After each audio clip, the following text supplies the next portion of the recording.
The Siege of Sveaborg was a short siege by Russia that took place at Sveaborg in early 1808, during the Finnish War. Preparations. A week before the war began, Sveaborg's commander Admiral Carl Olaf Kronstedt received a letter from the King Gustav IV Adolf which required him to fit 4 operations and acquire crews for 2 Hemamet-type archipelago frigates and over 70 smaller gunboats or yawls. Additionally, the letter demanded that the fortress of Sveaborg must be defended to the bitter end, and should withdrawing from the fortress be necessarily, then the bulk of the coastal fleet which had been docked at the fortress for the winter, as well as all the supplies, had to be destroyed by burning them down. The siege. Russian forces under Friedrich Wilhelm von Buxtehude laid siege to Sveaborg after the fall of Helsingfors on March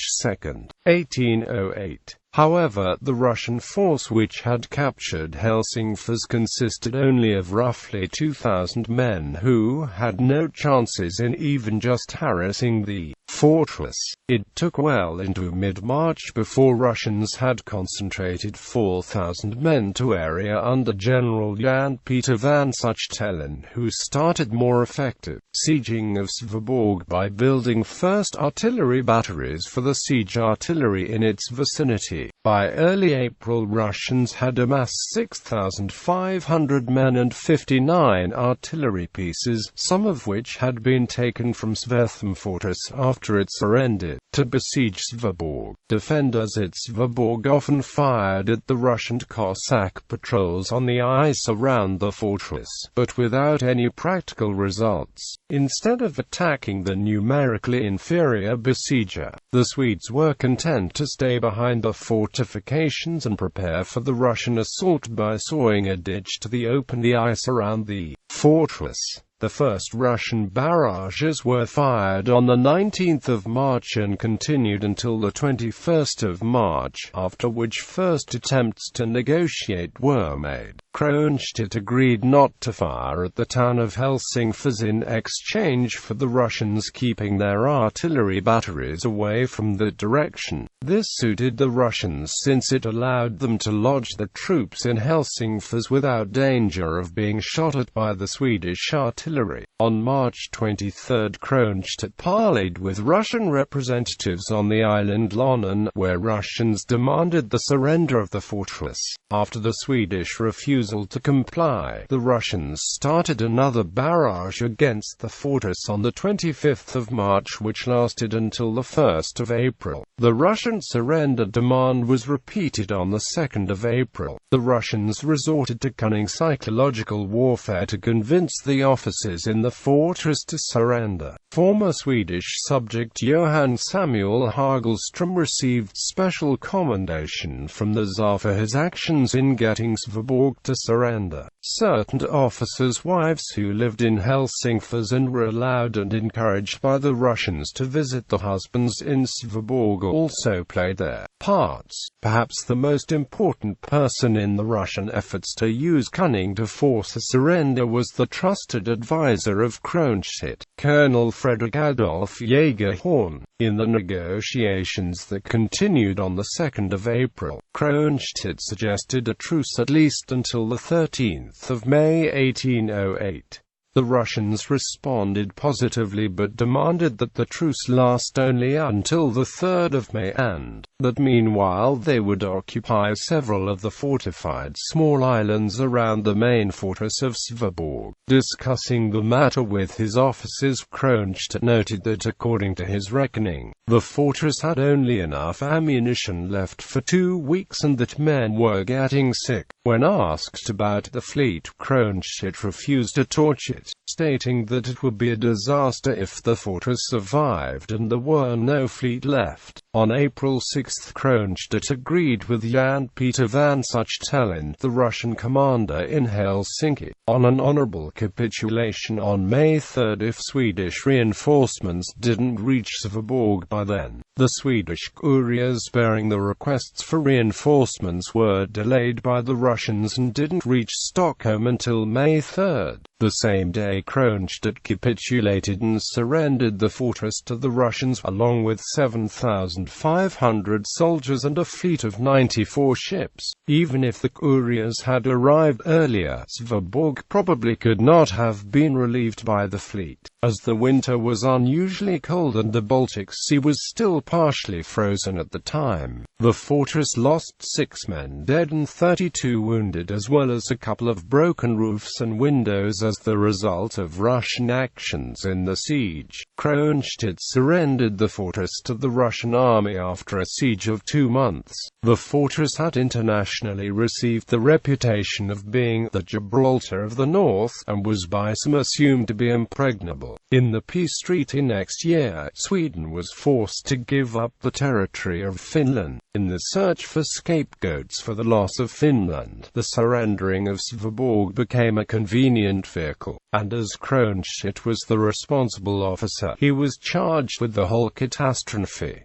Suspected causes. Although many of the happenings are clear, some details still remain in darkness. One reason for the surrender is that the sea was frozen and the Royal Navy could not arrive. Furthermore, the messengers sent to Stockholm were delayed by the Russians and arrived too late. It is also disputed whether any troops would have arrived anyway, as Sweden had the troops tied up against the southern enemy Denmark and its mighty ally France. Kronstadt's failure to buy more time, as well as the question why such a truce had been necessary in the first place, remain at least partially obscure given Sveaborg's reputation of being the impregnable Gibraltar of the North. Reasons. Sveaborg is a bastion fortress, built on principles supplied in Europe. This architectural type was considered as the world's most modern in those days. However, bastion fortresses were normally built in Central Europe, where the land is flat. As the Finnish archipelago isn't flat at all, Sveaborg didn't fit the location very well, as the architecture of a bastion fortress is relying on a symmetrical defense.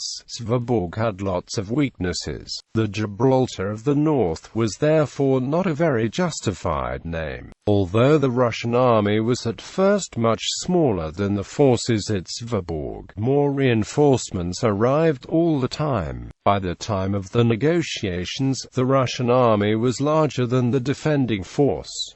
The fortress had earlier received very poor funding. Since its completion in 1791, Sveaborg received no extra financial support from the government. The military equipment was in an unsatisfactory condition.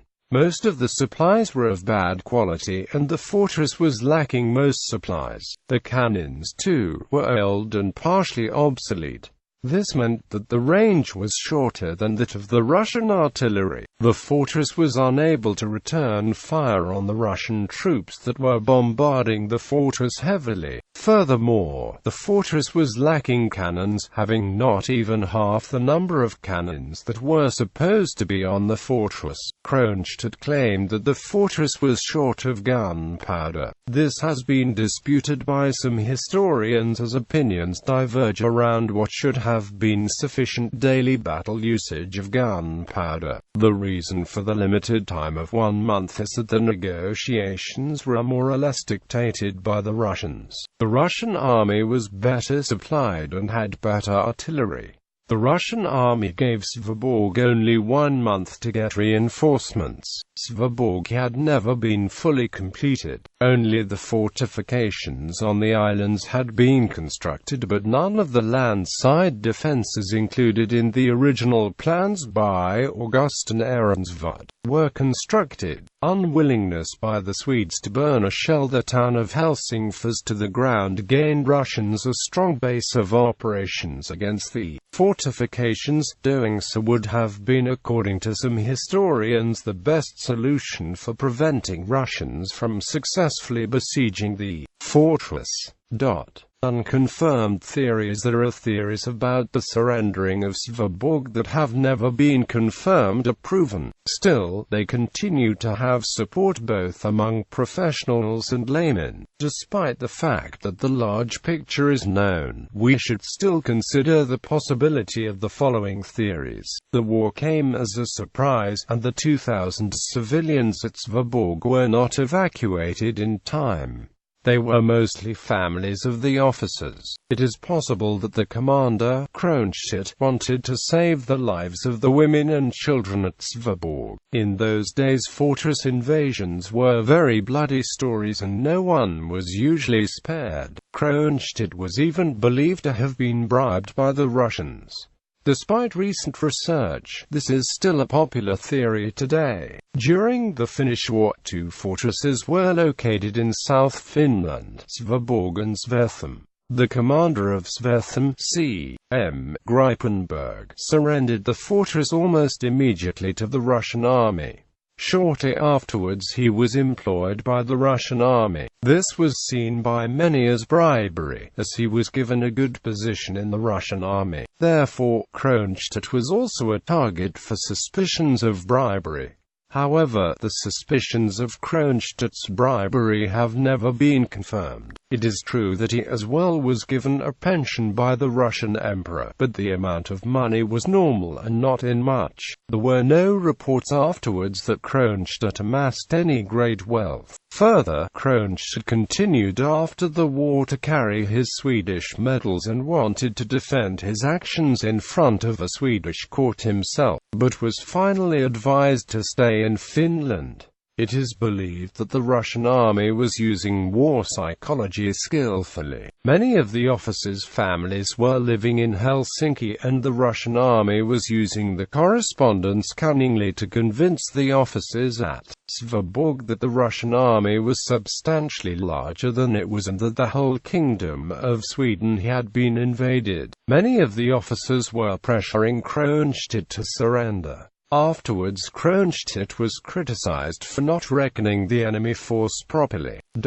Cultural impact. A short story, Under Siege, by George R. Martin takes place during the Siege of Sveaborg, as well as in a dire future. It is a reworking of an original story, The Fortress, written by Martin as a history paper for college. Both The Fortress and Under Siege, in which time travelers from a dystopian future affect the outcome, can be found in Martin's collection of short stories, Dream Songs, published by Bantam.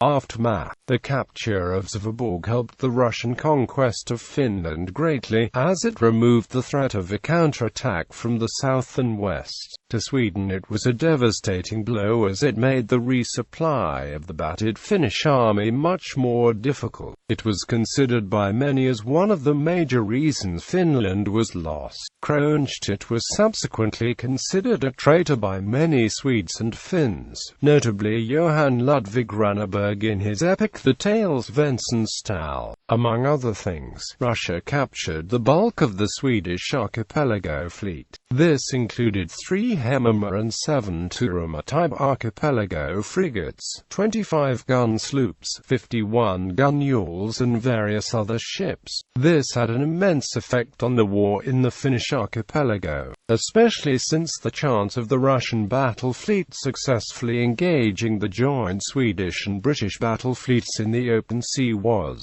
marginal. Before the Russians were able to deploy the newly captured fleet, an explosion happened at Sveaborg on the 3rd of June 1808 which, together with the fire that broke out afterwards, caused considerable damage to the ships at Sveaborg, destroying among other things 6 of the 7 captured Turuma-type archipelago frigates. Bibliography. Mattila, Tarpani, Merimayam Tovana, Jivaskila KJ Gumarasosaki Show. ISBN 951-994870-8.